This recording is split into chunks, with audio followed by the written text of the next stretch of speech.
हाय, इस वीडियो में हम पढ़ेंगे फैक्टर थ्योरम और उसके बेसिस पे हम एक दो क्वेश्चन सॉल्व करेंगे। So before factor theorem let's talk about remainder theorem जो हमने लास्ट वीडियो में पढ़ी थी। तो रिमाइंडर थ्योरम में हमने क्या पढ़ा था कि अगर हम px को एक px पॉलिनोमियल है जिसकी डिग्री जो है ग्रेटर देन इक्वल टू 1 है, ठीक है, और उसको हमने x माइनस ए से डिवाइड करा तो रिमाइंडर कितना आता है pa, राइट। तो हमें पता है कि अगर हमने इसको x माइनस ए से डिवाइड करा तो हम इसको ऐसे लिख सकते हैं x minus a into quotient plus remainder. अब रिमाइंडर हमें पता है, रिमाइंडर थ्योरम से क्या होगा पी ए, राइट। तो ऐसे लिख सकते हैं कि पी एक्स को हमने x माइनस से डिवाइड करा और पी ए रिमाइंडर आ गया। तो ये हमारी इक्वेशन होगी, राइट।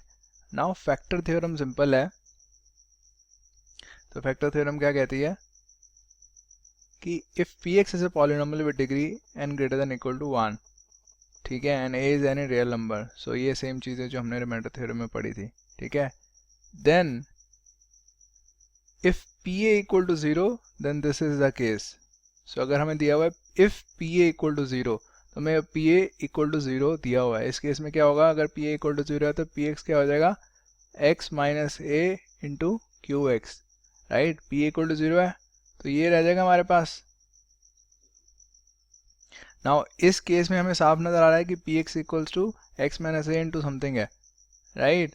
तो एक्स माइनस ए क्या होगा, पी एक्स का फैक्टर हो जाएगा, राइट। क्योंकि जब हम फैक्टर क्या होता है, जैसे हम कहते हैं कि 2 is a factor of 14, right. तो इसका क्या मतलब होता है कि 2 multiplied by some integer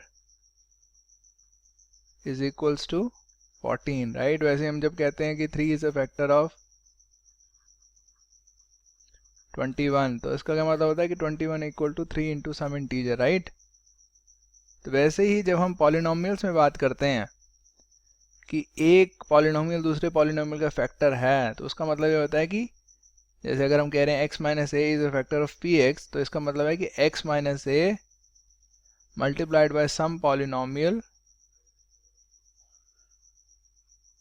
is equals to p x, ठीक है।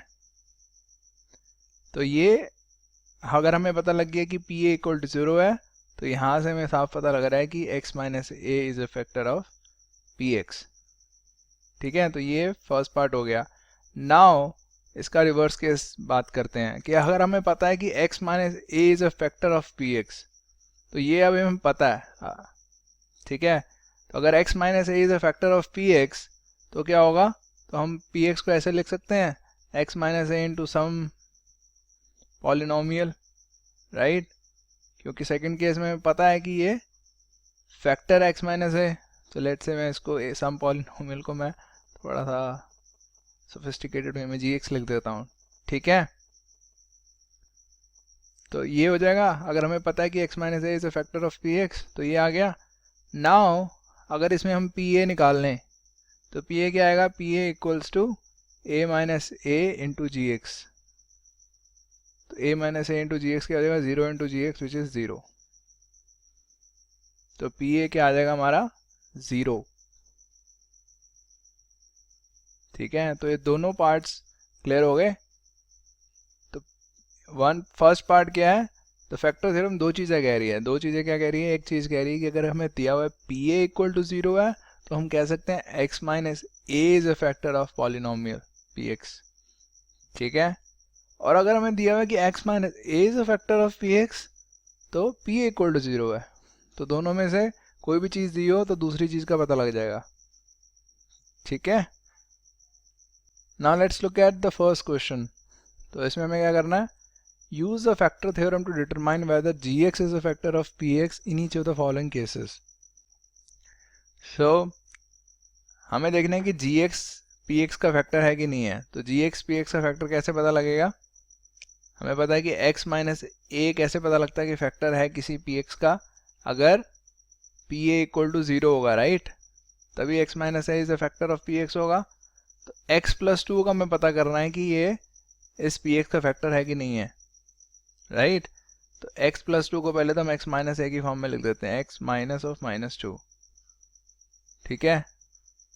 तो अगर हम देख लें p माइनस टू क्या है हमारा, तो अगर p माइनस टू हमारा 0 आएगा तो ये x plus two is a factor of px। अगर ये नॉन ज़ीरो आता है तो x plus two is not a factor of px, simple. ठीक है, सो p माइनस टू क्या आ रहा है देखते हैं, माइनस टू का क्यूब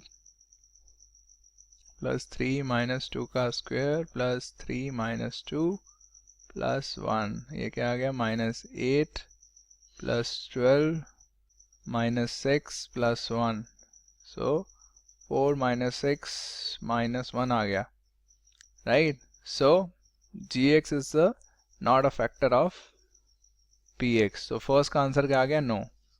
सेकंड का देखते हैं। नाउ सेकंड में क्या है, x माइनस थ्री है, ठीक है, तो हमें अब देखना है p3। अगर तो gx px का फैक्टर है तो p3 0 आना चाहिए। देखते हैं p3 क्या आता है, 3 cube minus 4 3 square plus 3 plus 6 27 minus 36 plus 9 equals to 0। तो इसमें p3 0 आ गया, so therefore x minus 3 is indeed a factor of px, which is x cube minus 4x square plus x plus 6। ठीक है,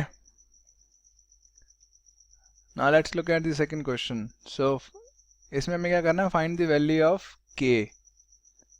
हमें k की value find करनी है, जैसे यहाँ पे k दिया होगा नीचे, और हमें दिया क्या हुआ है, x minus one is a factor of px in each of the following cases. तो हमें इन दोनों का पता है कि इन दोनों में px का फैक्टर क्या है, x माइनस वन।